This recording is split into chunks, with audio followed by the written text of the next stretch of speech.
palabra. Vayamos porque el día de hoy comenzamos con un nuevo capítulo, el capítulo número 19 del libro de Mateo. La Biblia se divide en dos segmentos, Antiguo Testamento y Nuevo Testamento. El Nuevo Testamento comienza con 4 libros, 4 evangelios, que es Mateo, Marcos, Lucas y Juan. Un poquito casi para finalizar, porque mayormente ocupa la Biblia el Antiguo Testamento, pero vamos al libro de Mateo. Se divide por capítulos, capítulo 1, 2, 3, 4, 5, 6, etcétera, hasta el 28.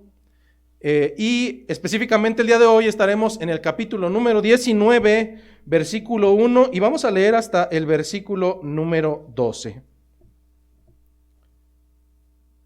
Dicen las Escrituras en esta mañana: aconteció que cuando Jesús terminó estas palabras, se alejó de Galilea y fue a las regiones de Judea, al otro lado del Jordán. Y le siguieron grandes multitudes y lo sanó allí. Entonces vinieron a él los fariseos, tentándole y diciéndole: ¿es lícito al hombre repudiar a su mujer por cualquier cosa? Él respondiendo les dijo: ¿qué no habéis leído que el que los hizo al principio, varón y hembra los hizo? Y dijo: por esto el hombre dejará padre y madre y se unirá a su mujer, y los dos serán una sola carne. Así que no son ya más dos, sino una sola carne. Por tanto, lo que Dios juntó, no lo separe el hombre. Le dijeron: ¿por qué entonces pues mandó Moisés dar carta de divorcio y repudiarla? Él les dijo: por la dureza de vuestro corazón. Moisés os permitió repudiar a vuestras mujeres, mas al principio no fue así. Y yo os digo que cualquiera que repudia a su mujer, salvo por causa de fornicación, y se casa con otra, adultera. Y el que se casa con la repudiada, adultera. Le dijeron sus discípulos: si así es la condición del hombre con la mujer, no conviene casarse, Señor. Entonces él les dijo: no todos son capaces de recibir esto, sino aquellos a quienes es dado. Pues hay eunucos, es decir, hay personas que no pueden tener intimidad porque nacieron así del vientre de su madre. Y hay eunucos que son hechos eunucos por parte de los hombres.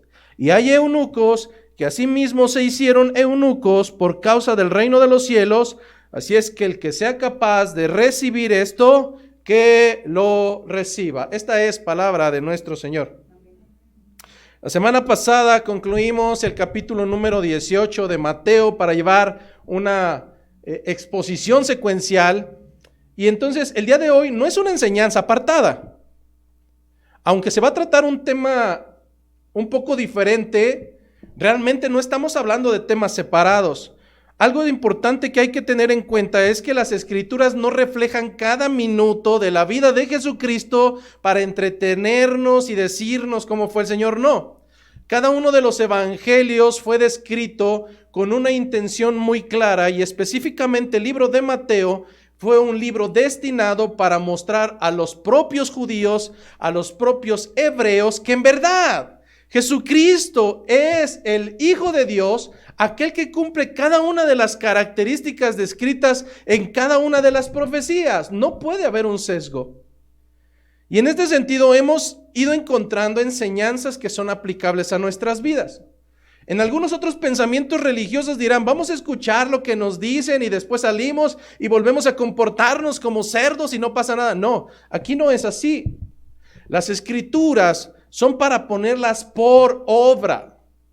El Señor está totalmente fastidiado de oidores olvidadizos. El Señor busca y anhela hacedores de su palabra.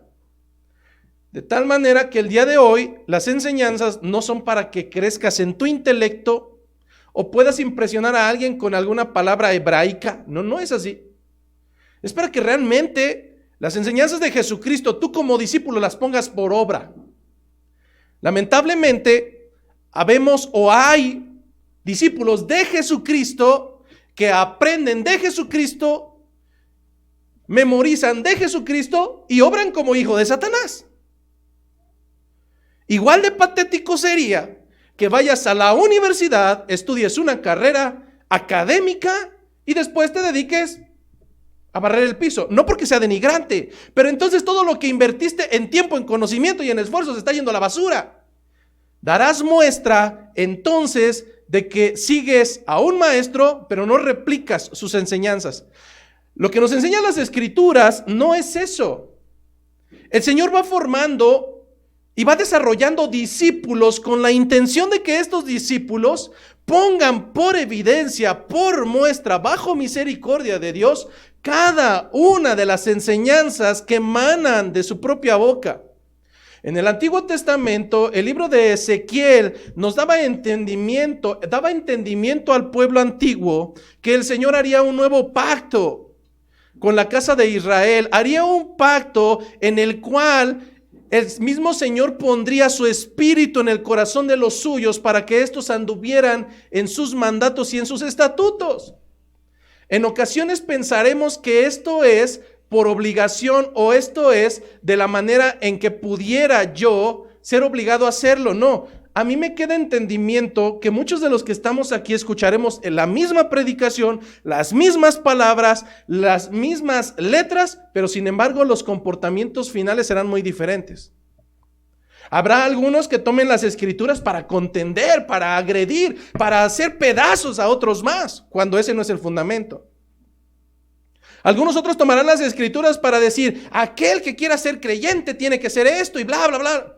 Ese tampoco no es mi trabajo.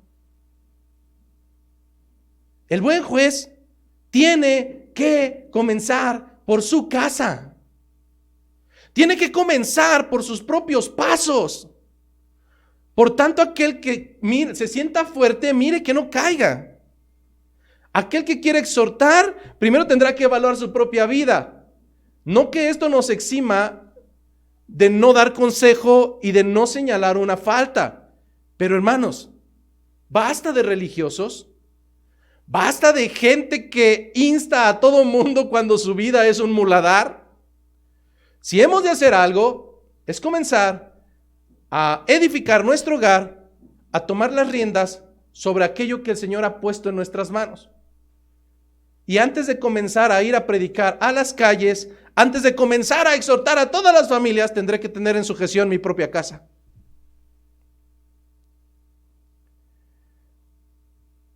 ¿A qué viene todo esto? A que si domingo a domingo vienes a perder tu tiempo durante 2 horas y no pones en práctica absolutamente ni un solo consejo de tu maestro, no de del que nos dio su palabra, estás perdiendo el tiempo. Estás malgastando tu vida.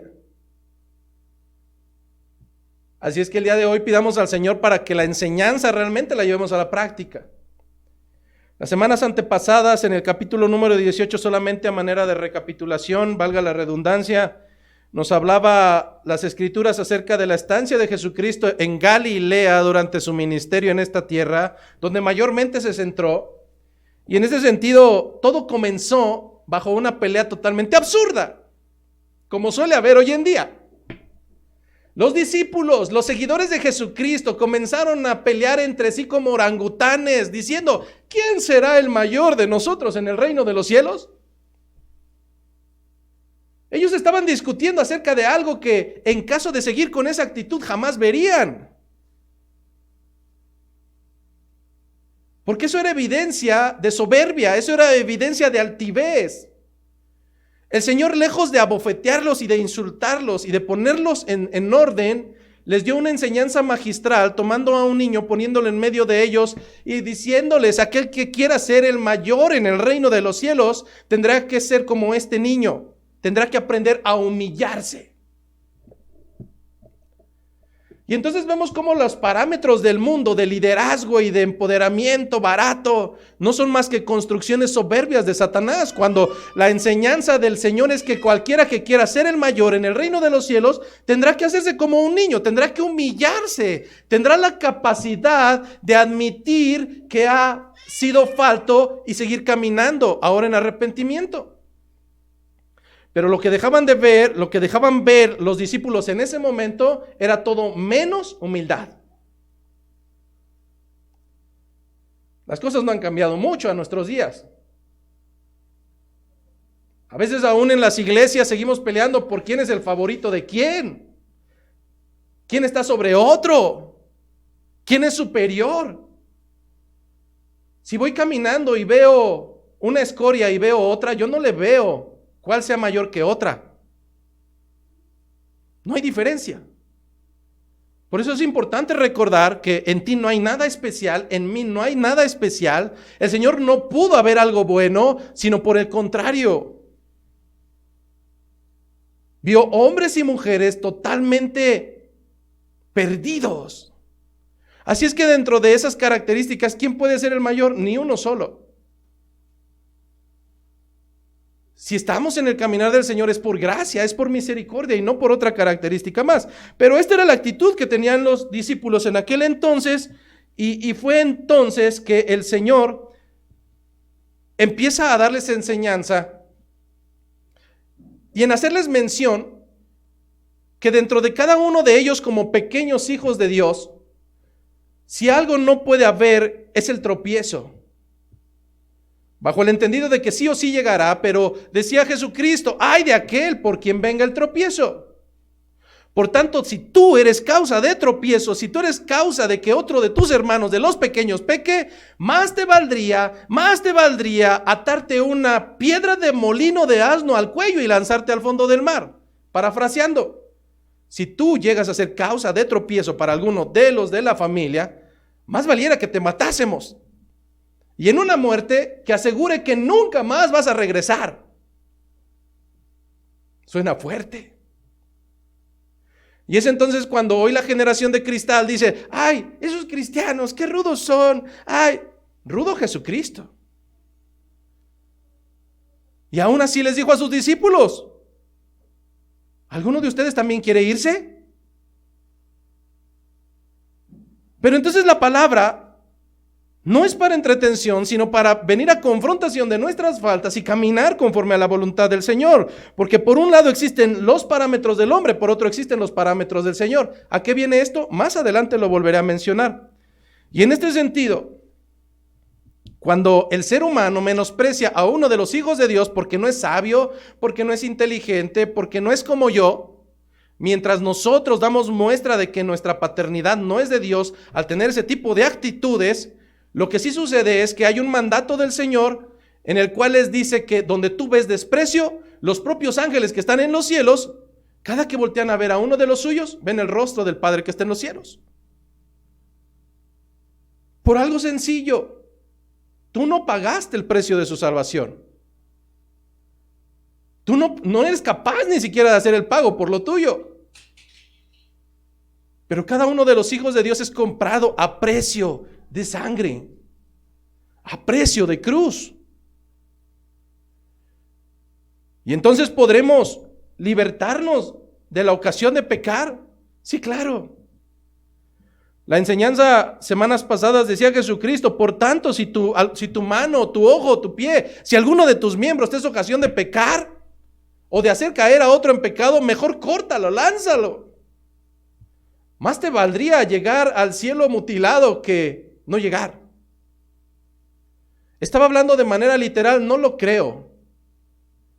Muchos de ustedes ya no tendrían ni ojos, ni pies, ni brazos, los traerían en carretilla o algo así. Pero la enseñanza es, tú sabes qué te hace pecar, tú sabes qué te hace pecar. Tú sabes que a veces tu lengua, esa incontrolable, es la que no para de hacerte pecar. Pero sabes también que lo desencadena.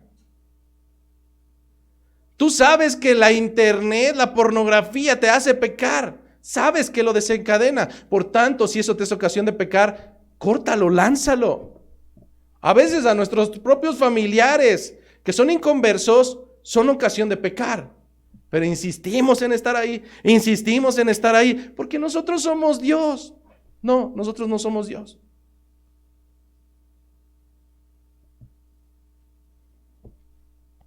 Ante tanta necedad, Pedro hacía una pregunta muy clara, porque a veces decimos, es que pastor, usted no sabe lo que me hacen, es que usted, si estuviera en mi lugar, no, más bien si estuvieras en el mío. Pero aún así Pedro dijo, Entonces, ¿cuántas veces he de perdonar a mi hermano? ¿Hasta 7 veces? El Señor le dijo, no, hasta 70 veces 7. ¿Qué acaso no los ves?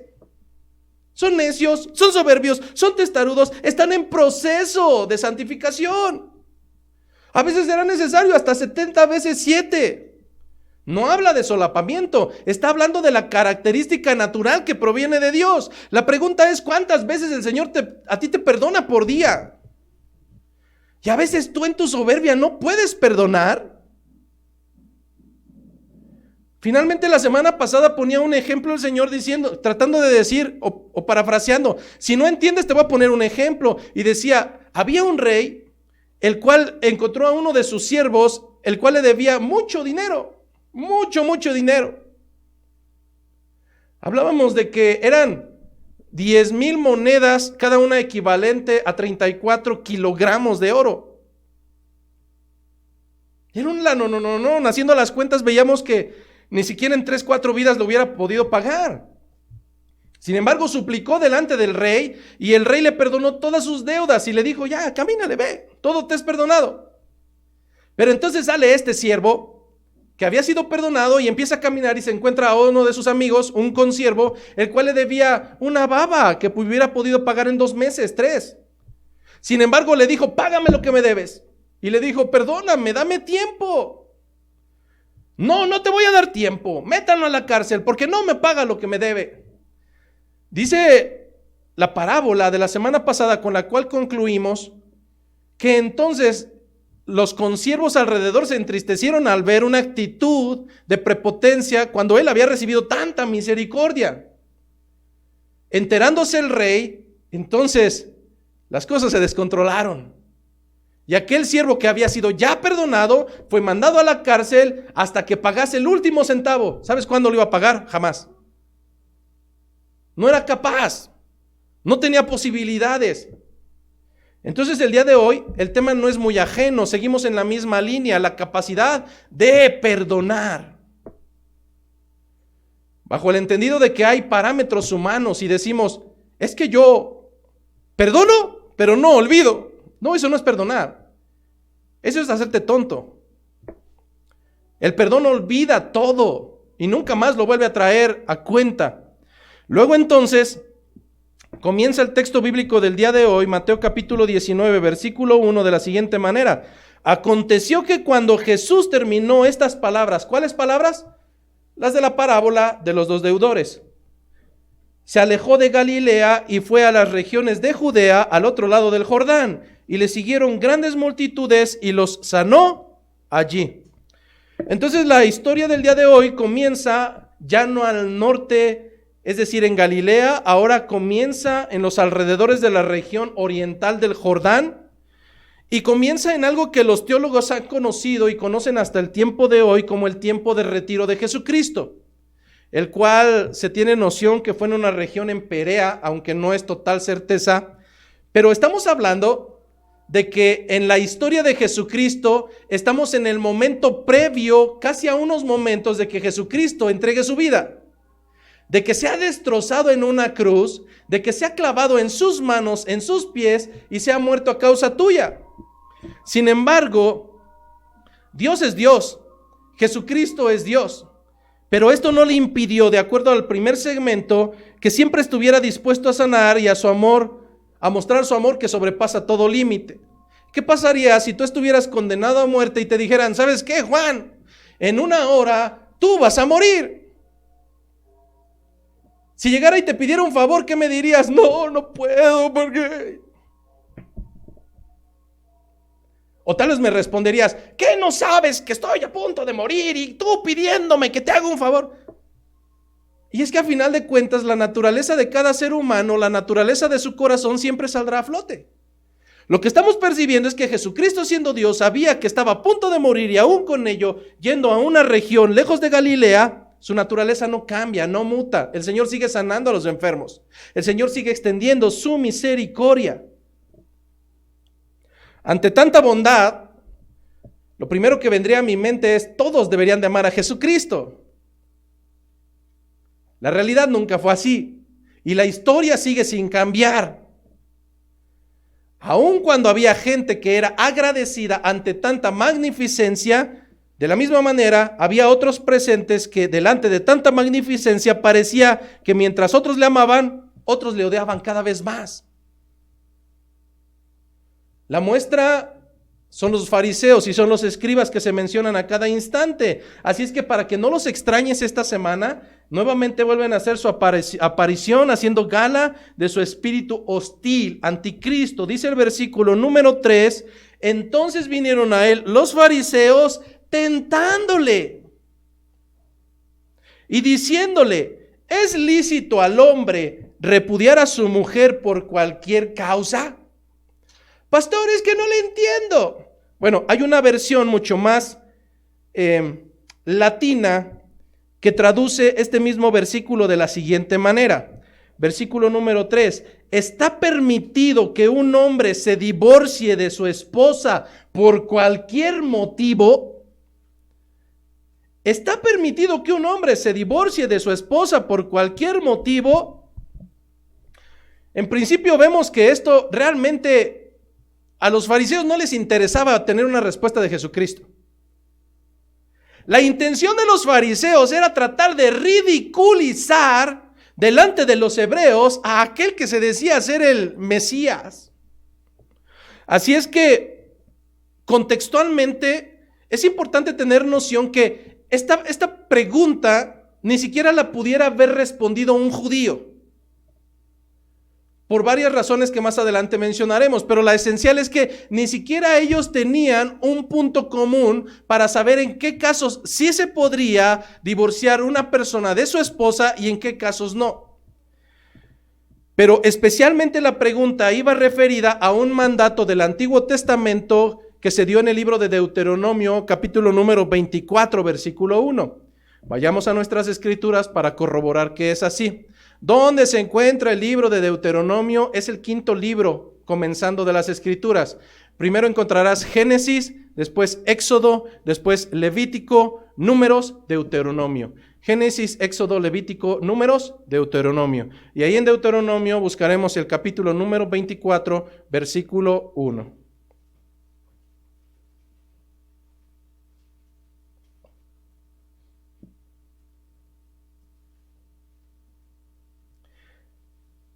¿A qué se están refiriendo los fariseos del tiempo de Jesucristo? A este mandato de Deuteronomio capítulo 24, versículo 1.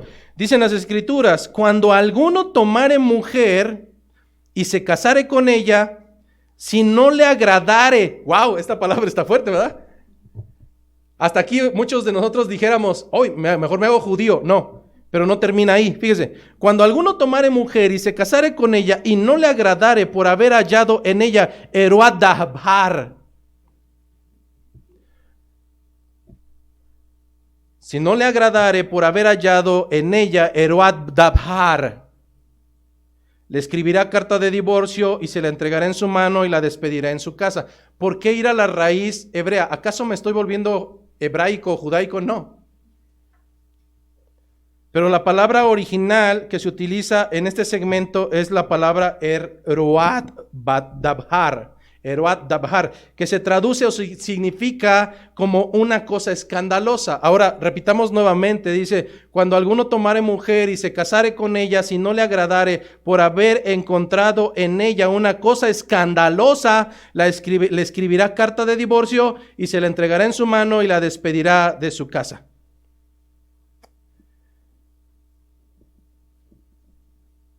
Jairo, cuando le digo que una conducta escandalosa, ¿qué se le viene a la mente? No sea bíblico, mencióneme algo escandaloso de su esposa. Bueno, no de su esposa, suponiendo de otra esposa. Lo que venga a la mente. Fíjese, él percibe que algo escandaloso sería que sea contestona. Si es contestona, entonces divórciate de ella. Raúl, ¿qué se te imagina que pudiera ser algo escandaloso? No seas tan bíblico, vemos a tu percepción. Bueno, cuando tu esposa te sea infiel, entonces eso es escandaloso. Eres capaz de divorciarte de ella. Por allá, alguno de los que está allá atrás, hermano Concepción, ¿qué sería algo escandaloso de una mujer para contigo? Ok, fíjese, entonces, si tu esposa es floja, entonces divórciate de ella. Fíjese, estoy haciendo un rápido sondeo porque no nos ponemos de acuerdo en qué contenido o en qué contexto podemos traducir la palabra Eroat Dabhar. De la misma manera, los judíos de aquel entonces no se ponían de acuerdo. Pero algo que debemos entender es que, tal como sucede ahora, algunos dicen somos de Pablo, otros de Apolos. En el tiempo de Jesucristo decían somos de Shammai o somos de Hillel. Dos posturas rabínicas que dividían el pensamiento de los hebreos de aquel entonces. Todo esto es solamente contextual. Pero en este sentido, mientras una porción del pueblo hebreo se hacía partícipe de la traducción de un rabino llamado Shammai, otro gran porcentaje de la población hebrea de aquel entonces decía, nosotros no estamos de acuerdo con la percepción o la traducción que hace el pensamiento de este rabino Shammai y su contenido que ha pasado de generación en generación. No, nosotros nos apegamos más a la manera en cómo, según Hillel, traduce este concepto y otros más, ¿no? Para poder entender a qué se refiere esto, dentro del tiempo de Jesucristo y la literatura rabínica había estas dos escuelas de interpretación, las de Shammai y las de Hillel. Hablando específicamente de este concepto, de este versículo del Antiguo Testamento, según Shammai, la referencia era a una cuestión escandalosa, era exclusiva aquello que tuviera que ver con la castidad de la mujer o con una cuestión de adulterio, como bien lo mencionó alguno de ustedes. Es decir, solamente puedes divorciarte de tu mujer según el pensamiento de Shammai si tu esposa o no llegó pura y casta al matrimonio o si dentro del matrimonio surge alguna cuestión de infidelidad de su parte. Y no solamente podías repudiarla, invitabas a todos tus amigos para que la apedrearan, la lapidaran y la mataran con piedras. Por un lado estaba este pensamiento. Pero por otro lado, había un pensamiento mucho más liberal, de acuerdo a los seguidores del pensamiento rabínico de Hillel, en el cual era mucho más amplio y si no te agradaba tu esposa, entonces esto era sinónimo de que te permitían el divorcio por razones totalmente absurdas. Para muestra un botón. Si tú te cargabas hacia este pensamiento rabínico y si tu esposa te servía la comida y esta comida estaba ligeramente quemada, tú podrías decir, no quiero más a esta esposa, esto es deshonroso, me voy a divorciar de ella y le entrego la carta. Era tan patético y tan liberal que en el tiempo de Jesucristo podemos encontrar fragmentos de que la mujer no le era permitido hablar entre los hombres. Pero si esta mujer levantaba la voz a su marido y los vecinos se enteraban, entonces eso era deshonra y el marido, si estaba cargado hacia este pensamiento liberal, entonces él podría decir, esto es una deshonra, quiero divorciarme de esta mujer. Y entonces también si la mujer era contestona, si la mujer era floja, era un pensamiento más liberal. Entonces, ¿en dónde está la trampa que le hacen a Jesucristo? Por un lado, si él hubiera dicho, yo digo que el hombre se puede divorciar si la mujer, si la repudia, si la mujer le es infiel y bla, bla, bla, ¿qué hubiera pasado con la mitad de la población que estaba más cargado hacia el pensamiento liberal? ¡Ay! ¡Blasfemo! Pero si se hubiera ido a la otra posición liberal, entonces ¿qué hubieran hecho los que eran mucho más rectos o mucho más tajantes? Lo mismo. Entonces, la trampa de los fariseos, tal vez pensaríamos que era perfecta, nada podría salir mal. Si contestaba de una manera u otra, de todos modos Jesucristo hubiera quedado mal. Sin embargo, la pregunta, ¿es lícito que un hombre se divorcie de su esposa por cualquier razón? Tengo que anticipar que la respuesta de Jesucristo es no. No puedes divorciarte por cualquier razón, ¿no? Es más, Jesucristo dejará el entendido de que eso ni siquiera está en el fundamento. Incluso la pregunta es absurda. ¿Me puedo aventar del tercer piso? Claro, si quieres puedes, pero vas a tener consecuencias. Pero la pregunta está mal enfocada desde el punto de vista es que desde el principio es irónico y es ilógico que te lances del tercer piso. No es de una persona cuerda. En el principio no fue así. Jesucristo empieza a tomar el trasfondo, incluso antes de llegar a la posibilidad de la cuestión del divorcio, porque la pregunta es absurda, es incorrecta. Y aquí es donde empezamos a ver que no va a ser nunca lo mismo los estándares humanos que las métricas de Dios. En ocasiones es bien curioso cuando yo posteo algo bíblico y yo lo posteo con conocidos de mis anteriores trabajos, todo el mundo puede entrar. En mis redes sociales yo no bloqueo a nadie, ¿eh? Como a veces usted me bloquea a mí. No, ahí puede ver todo lo que usted quiera. Y fue bien curioso porque hace más o menos un mes publicaba un texto bíblico donde decía, hablaba acerca del liderazgo dentro de la iglesia de Cristo, donde bíblicamente se dice, no permito a la mujer hablar en la congregación, Y entonces no faltó una persona de un trabajo de hace muchos años que me dice, José Luis, yo no estoy de acuerdo contigo.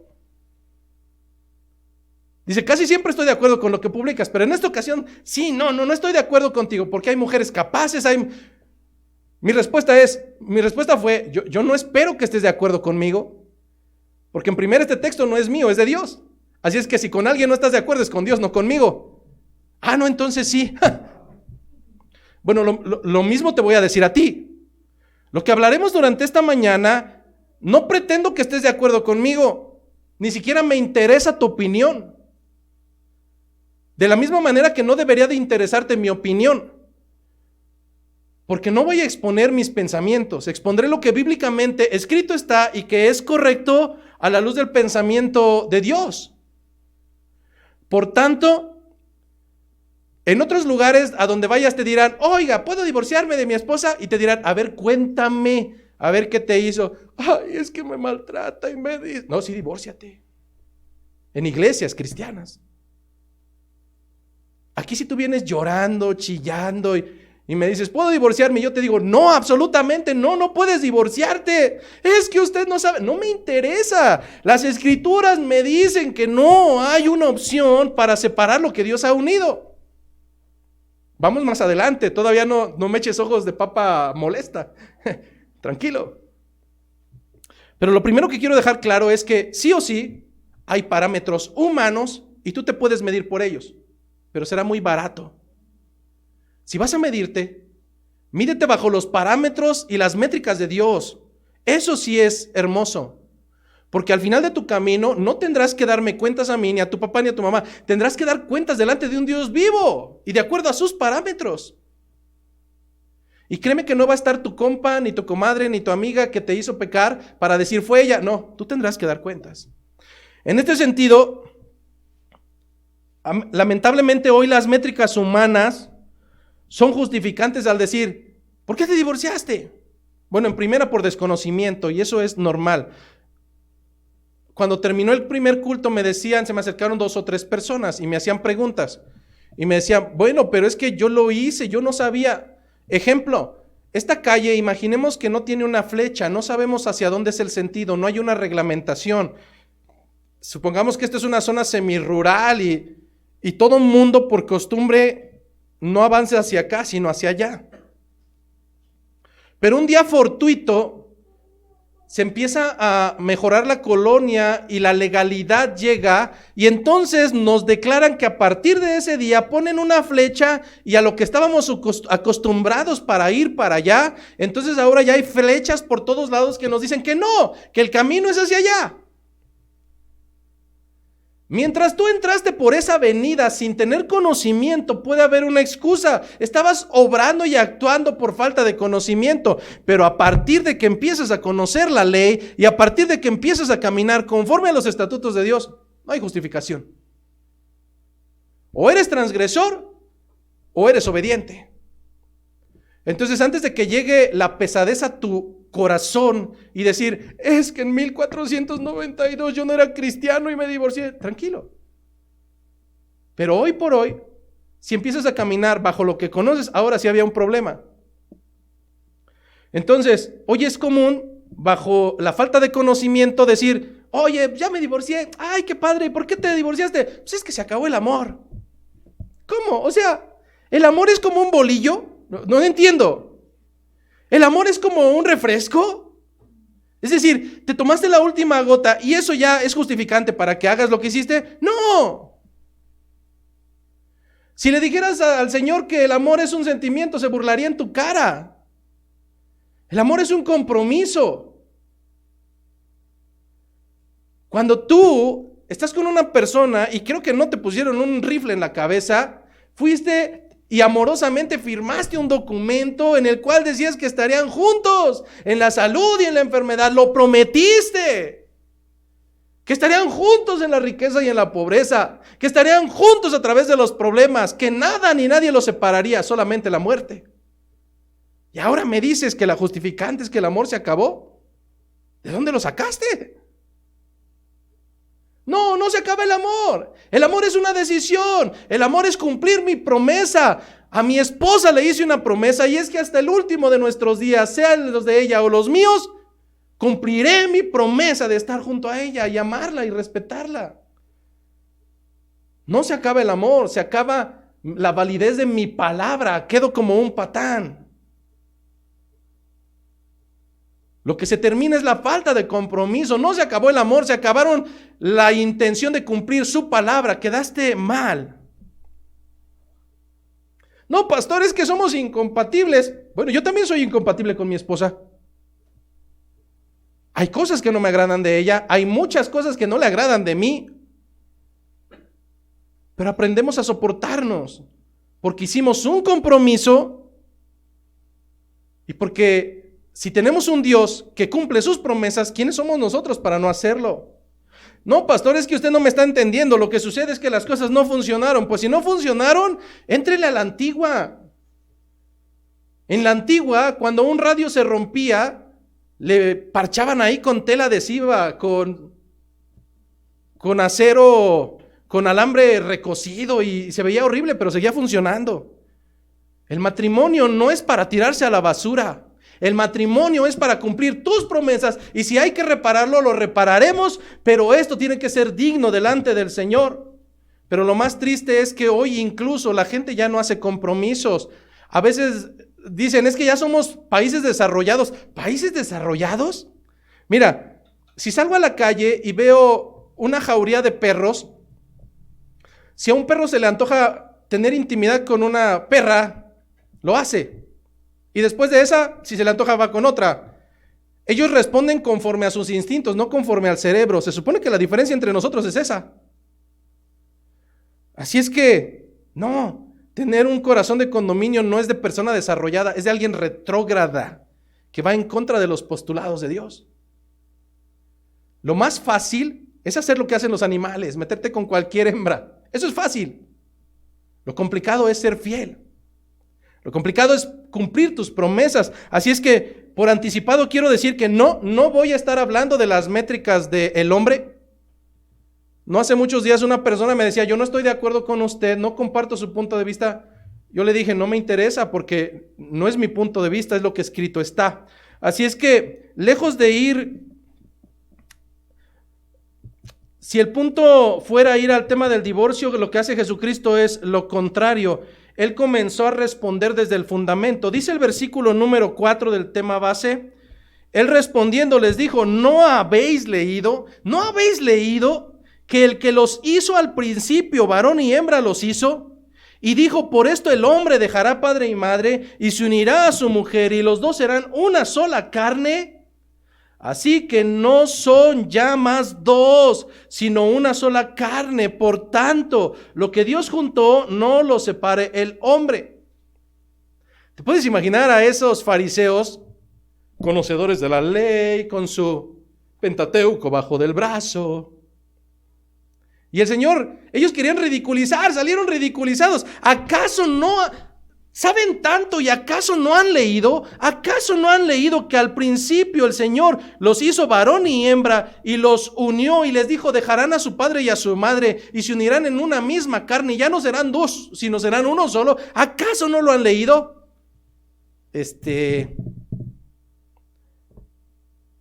Por tanto, puede haber muchos conocedores del fundamento bíblico, pero si no han leído el fundamento de Dios, No han entendido que el matrimonio era el propósito inicial de Dios y en su pensamiento jamás, jamás ni remotamente pasó la idea de una separación. Pero es que, no esperes que nada.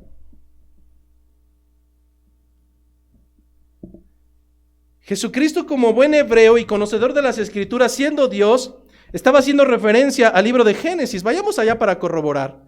Génesis capítulo 1, primer libro de la Biblia, Génesis capítulo 1, versículo 27 en adelante, 26 en adelante.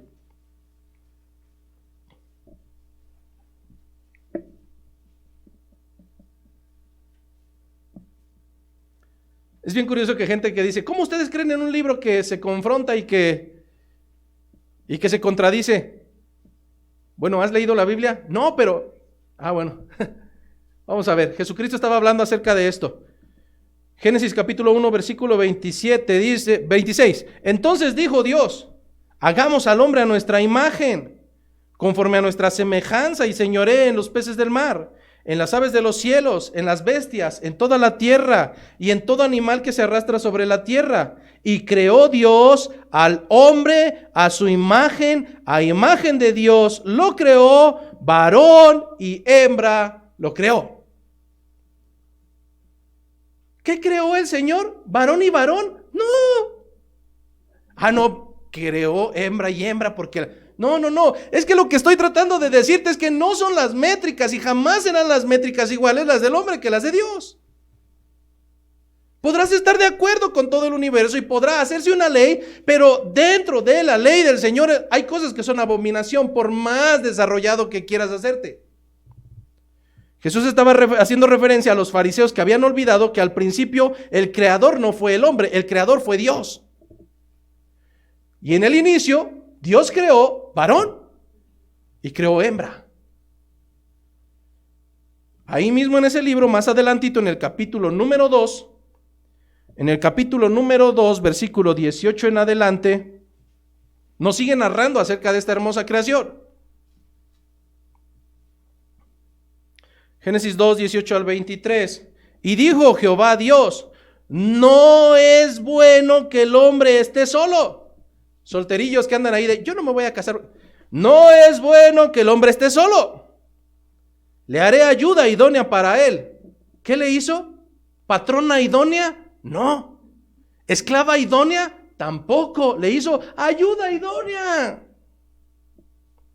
Continúa diciendo, Jehová Dios formó pues de la tierra toda bestia de campo, toda ave de los cielos, y la trajo a Adán para que viese cómo las había de llamar, y todo lo que Adán llamó a los animales vivientes, ese es su nombre. Versículo 20, y puso Adán nombre a toda bestia y ave de los cielos y todo ganado del campo, mas para Adán no se halló ayuda idónea para él. Entonces Jehová Dios hizo caer sueño profundo sobre Adán, y mientras éste dormía, tomó una de sus costillas y cerró la carne en su lugar. Y de la costilla que Jehová Dios tomó del hombre, hizo una mujer y la trajo al hombre. Dijo entonces Adán, esto es ahora hueso de mis huesos y carne de mi carne. Esta será llamada varona, porque del varón fue tomada. Dos comentarios. Solamente como paréntesis. ¿Cómo que tomó una de sus costillas? Eso es una fábula. Bueno, entonces era más creíble que tú desciendes del chango. Eso es más creíble, ¿no? No, Dios tomó a la mujer del lugar más delicado que puede haber en un hombre. Pégale al hombre en un brazo y te dirá, pégame más fuerte. Pégale en una costilla y lo vas a doblar. El Señor tomó a tu mujer, no de los pies para que la pisotees. No la tomó de tu cabeza para que se enseñoree de ti. La tomó del lugar más delicado para que la cuides, para que la ames. No para que la botes. Y de la misma manera para la mujer. El hecho de que seas parte de el mismo cuerpo de ese hombre, carne de su carne, hueso de sus huesos. ¿Qué pensarías si yo en este momento te dijera, me voy a cortar un brazo y lo hago delante de ti? Me dirás, está tonto, eso está fuera de razón. Lo mismo diría con alguien que me dice que se quiere divorciar de aquello que es carne de su carne, que es hueso de su hueso. ¿Acaso será lógico cercenar lo que es un cuerpo? No lo es. Culmina Génesis 2:24. Por tanto, el hombre y la mujer se irán a vivir con sus papás. No, ¿verdad? No dice eso. Por tanto, el papá de la esposa mandará en vez del esposo en su familia. No, tampoco no dice eso. Pero te das cuenta cómo el Señor no castiga. Nosotros tenemos consecuencias de ir en contra de la palabra del Señor. Por tanto, dejará el hombre a su padre y a su madre, los dejará. Y se unirá a su mujer y serán una sola carne. Una sola carne, no 4 carnes. Así es que desde el principio el propósito de Dios fue la unión entre dos. Entre dos, solamente entre dos. Y ya no serían más dos, serían uno solo. En el pensamiento de Dios, bajo la escritura que acabamos de leer, jamás se mencionó el divorcio, jamás se mencionó la separación, ni siquiera remotamente en la mente del Señor fue, voy a crear algo para que tentativamente falle. No, no es así. No es así. Entonces, pastor, no me puedo divorciar. No, de que puedes, puedes. De que es lícito delante del Señor, no, no lo es. Pastor, entonces puedo dividir un triplay en 3. ¿Qué es un triplay? Es una madera que fueron 3 maderas pegadas por un pegamento sumamente fuerte y la intención era que fuera una sola madera. ¿Puedo separar esos 3 triplays? Claro que puedes. Te vas a astillar, te vas a cortar las manos y ni una de las 3 maderas va a quedar intacta y al final puedes hacerlo, pero habrá consecuencias. ¿Puedo o no puedo divorciarme? ¿Bajo las métricas del mundo? Claro, es más, si no lo haces, pues qué aburrido, ¿no? Pero bajo las métricas de Dios, sí o sí, esto es una falta porque no está contemplado desde los inicios de la creación y el propósito de esta unión conyugal marital. No es opcional para el Señor. Continúa diciendo Mateo 19:6. Así que no son ya más 2, sino una sola carne. Por tanto, lo que Dios juntó, ¿quién lo juntó? Lo que Dios juntó, no lo separe el hombre.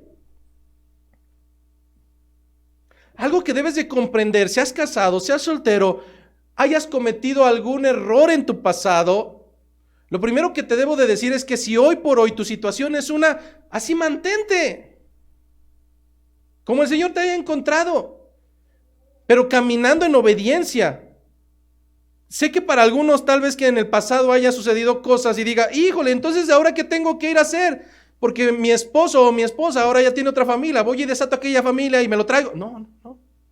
Como el Señor te haya encontrado, cuando conociste al Señor como estabas, mantente así. Pero si Dios permite esta unión,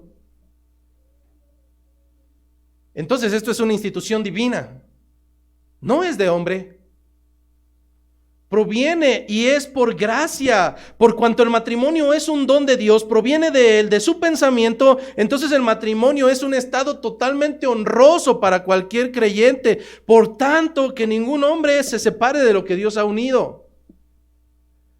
Los fariseos religiosos estaban acostumbrados a hacer de la palabra y de las escrituras retorcerlas para tratar de salirse con la suya. No es que aquí dice que si hizo algo deshonroso, entonces me gritó, es deshonroso. No, eso lo hace un fariseo. Pero desde el principio jamás estuvo el concepto de la separación. Así es que lo que estamos percibiendo en las escrituras del día de hoy es que ellos prefieren enfatizar en la posibilidad del fracaso antes de ponerse a pensar si en el principio eso fue así. Entonces Mateo 19:7 le dijeron, entonces ¿por qué pues mandó Moisés dar carta de divorcio y repudiarla? Él les dijo, por una sencilla razón, por la dureza de vuestro corazón, por la dureza de vuestro necio y malentendido y perverso corazón. Moisés os permitió repudiar a vuestras mujeres, mas en el principio no fue así. A veces puedo entender a Moisés. A veces puedo entender a Moisés con el fastidio de los hebraicos alrededor. Moisés, me puedo divorciar. Moisés, me puedo divorciar. Moisés, me puedo divorciar. Que no, que no, que no. Bueno, y si esto, bueno, y si lo otro. ¡Ya! Está bien. ¿Puedes dar carta de divorcio? Sí, solo sí, tu mujer te fue infiel. Hasta ahí. Eso es lo que Jesucristo estaba diciendo. Ellos le cuestionan, entonces, ¿por qué Moisés dio carta de divorcio? ¿Por qué lo permitió? Por una sencilla razón, por la dureza de su corazón. ¿Es lícito? No, no es lícito.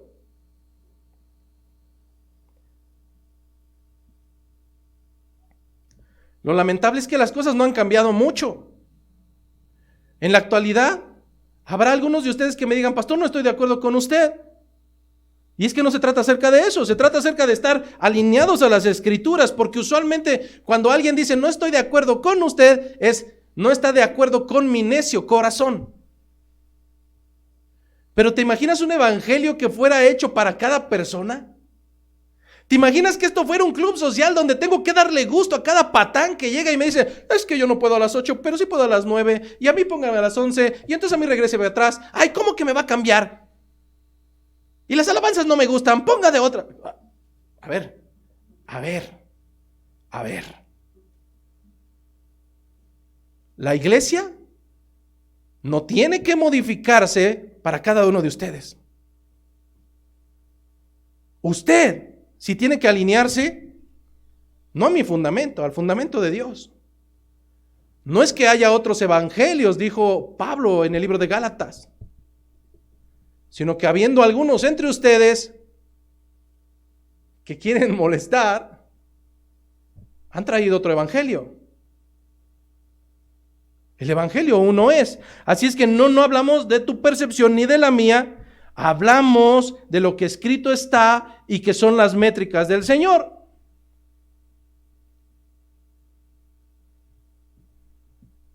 Si algo espero es que el Señor jamás cumpla las peticiones de tu corazón. Porque si fuera así, entonces yo ya no tendría cabeza. Ya nos hubiéramos ido al infierno muchos de nosotros. Si el Señor actuara conforme a las peticiones de tu vano y perverso corazón, dice Jeremías 17:9, no lo busques, Jeremías 17:9, engañoso es el corazón más que todas las cosas y perverso, ¿quién lo conocerá? Solamente Dios. Solamente Dios escudriña el corazón. Y a veces no es necesario saber qué hay en tu corazón, porque dice Mateo 15:19, porque del corazón salen los malos pensamientos, los homicidios, los adulterios, las fornicaciones, los hurtos, los falsos testimonios y las blasfemias. A veces no es ni siquiera necesario saber qué hay en tu corazón, porque de la abundancia del corazón habla la boca. Usted no sabe lo que hay en mi corazón. No es necesario. Sale pura porquería de tu boca. Sé lo que hay en tu corazón. Se está desparramando. Pero te das cuenta, lo que está diciendo Jesucristo es que si hubo una excepción a la regla, fue por parte de Moisés, no fue por parte de Dios. Y fue en base a una razón solamente justificante, y es por la dureza del propio corazón del hombre. Por eso permitió que en algunas situaciones el hombre pudiera repudiar o divorciarse de su mujer, mas al principio no fue así. Pastor, pero ya díganos el desenlace, ¿puedo o no puedo? Respóndame, pastor, ¿puedo o no puedo dejar a mi esposa por cualquier cosa? En boca de Jesucristo, no existe una sola razón más que el adulterio. Pero aún yo te puedo decir que 18 años caminando con el Señor he visto matrimonios restaurados a raíz de un adulterio. Y ha habido perdón, un perdón que sobrepasa todo entendimiento. Así es que en otras iglesias te dirán, ay, sí, divórciate, no, sí, sepárate, tú tienes la razón, pero sigue diezmando, hijo. No, aquí no. No me interesa nada de ustedes más que su salvación, que caminemos en sujeción a la palabra, que caminemos conforme a los propósitos del Señor, conforme a lo que desde el inicio el Señor tuvo en mente y en corazón para cada uno de nosotros. Fuera de eso, no, hermanos. No hay tolerancia con el pecado, no hay apapachamiento aquí para el pecado.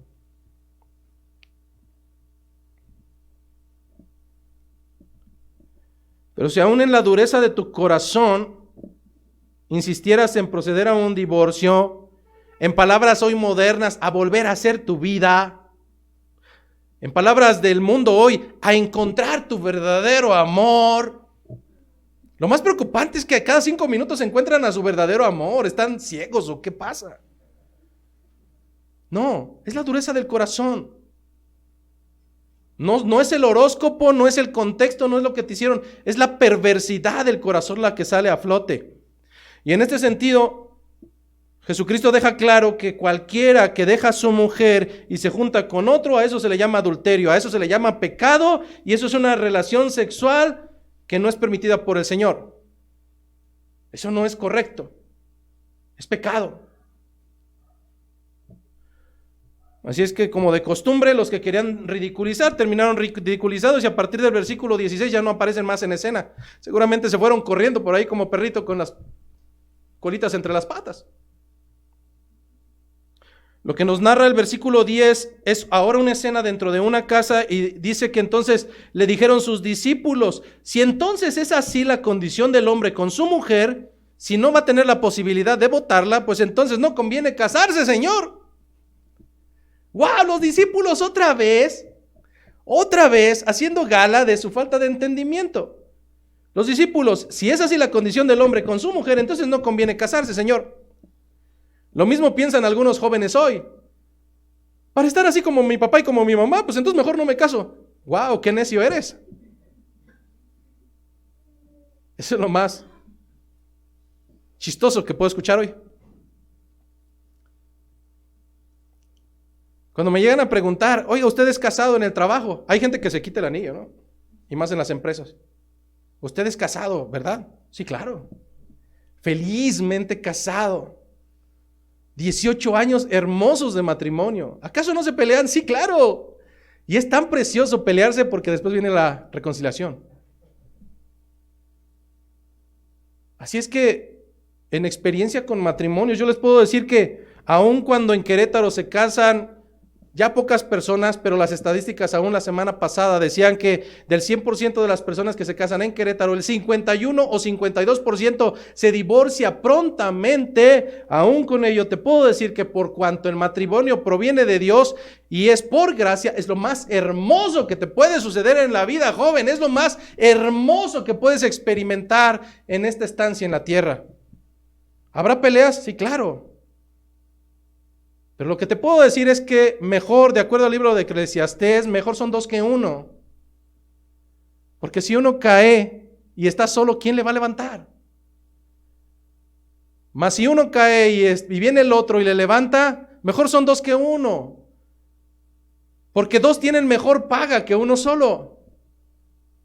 A lo largo de 18 años hemos pasado por situaciones complicadas, mi esposa y yo. Sí, claro, yo era gentil al inicio. Y no lo escondo. Pero ella puede ver lo hermoso que es vivir ahora con un creyente y lo horrible que es vivir con un gentil. Niñas, cuidado, ¿dónde buscan a sus maridos? ¿Buscan príncipes azules en las cantinas? Solamente van a encontrar borrachos. Pero el matrimonio es lo más hermoso, lo más bello que puede haber para un hombre. Porque al igual que cualquier persona que sea soltera, van a venir momentos en los que no tendrá un centavo partido por la mitad, y donde de la desesperación querrá tomar decisiones fuera de lugar, donde el hambre ya está ahí y no hay trabajo. Pero ¿sabes qué es lo hermoso? Que llegará esa ayuda idónea y te recordará que el Señor es fiel y que nunca descuidará a los suyos. Habrá momentos en los cuales llegues saturado del trabajo, totalmente nefasteado, pero siempre estará esa mujer sabia que con palabras te dirá: oremos al Señor para que nos brinde dirección, para que nos guíe conforme a su palabra. No, pero es que tú no entiendes, es que la lógica me dice, porque nosotros somos muy lógicos, pero ellas confían en el Señor. Así es que no, jóvenes, tampoco adultos, el matrimonio no es lo horripilante. Cada quien habla según le ha ido en la feria. Y la feria que he vivido yo durante 18 años es lo más hermoso que me pudo haber sucedido. Hemos llorado juntos, hemos tristeado juntos, Nos hemos alegrado juntos. Hemos orado juntos. Cuando el pastor está a punto de tirar todo. Cuando dice, ya estoy harto de estos congregantes.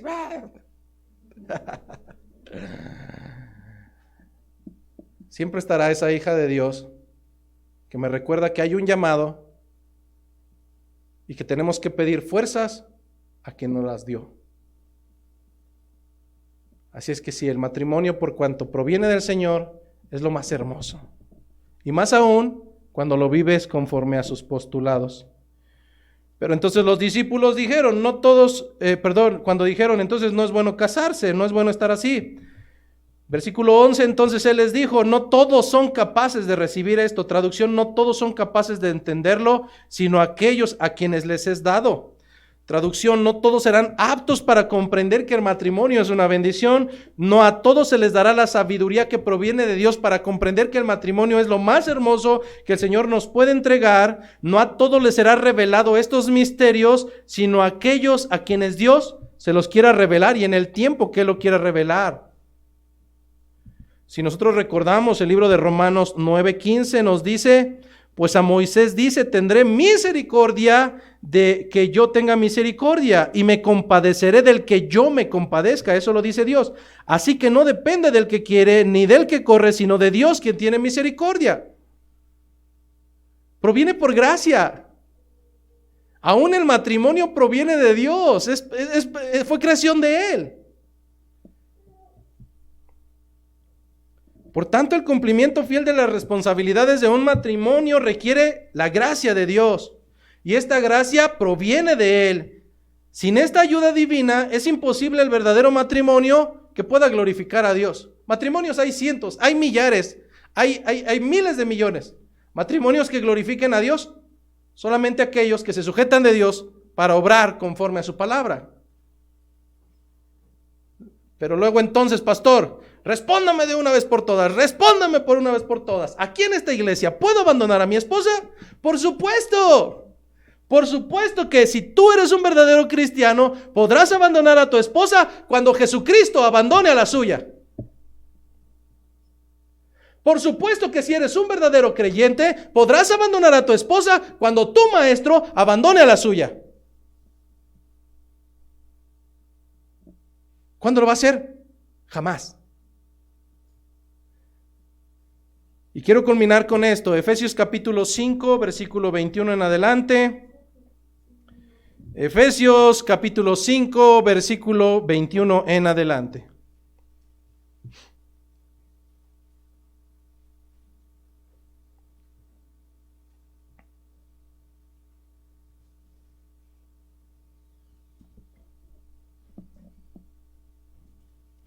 Dice el libro de Efesios, capítulo número 5, versículo 21 en adelante.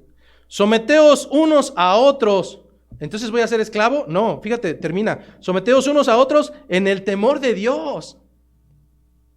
Las casadas estén sujetas a sus propios maridos como al Señor. Porque el marido es cabeza de la mujer, así como Cristo es cabeza de la iglesia, la cual es su cuerpo y Él es su Salvador. Así que como la iglesia está sujeta a Cristo, así también las casadas lo estén a sus maridos en todo. Cuando pensamos que el marido ya se salió con la suya, no. Fíjate, aquí viene, versículo 25. Maridos, amad a vuestras mujeres, así como Cristo amó a la iglesia y se entregó a sí mismo por ella. ¿Cómo vamos a actuar con nuestras esposas? Como Cristo con su iglesia. Dice versículo 26, para santificarlas, habiéndola purificada en el lavamiento del agua por la palabra, a fin de presentársela a sí mismo una iglesia gloriosa, que no tuviese mancha, ni arruga, ni cosa semejante, sino que fuese santa y sin mancha. Versículo 28, así también los maridos deben amar a sus mujeres como a sus mismos cuerpos.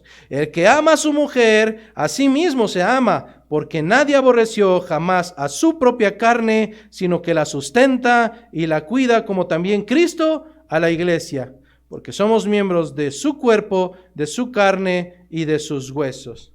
Así es que cuando venga la intención de un hombre de esta iglesia de querer votar a su esposa, cuando venga la intención de una esposa de esta iglesia de querer votar a su esposo por cualquier ridícula justificación, incluyendo el adulterio, piénselo 3 veces.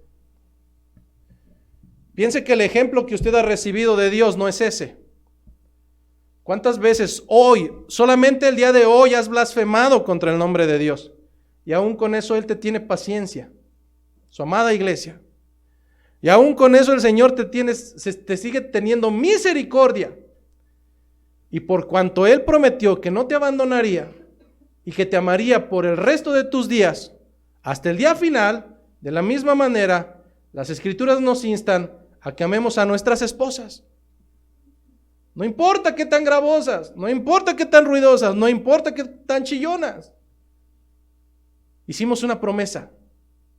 Y al igual que nuestro Dios, que es un Dios de pactos y que cumple sus promesas, de la misma manera sus hijos, seguiremos el mismo ejemplo, cumpliendo la promesa que hicimos en esa mujer, en amarla, en respetarla, en estar con ella todos los días, aún en la salud, aún en la enfermedad, hasta que la muerte nos separe. Que la gracia, la paz y la misericordia de nuestro Señor esté con cada uno de ustedes, hermanos.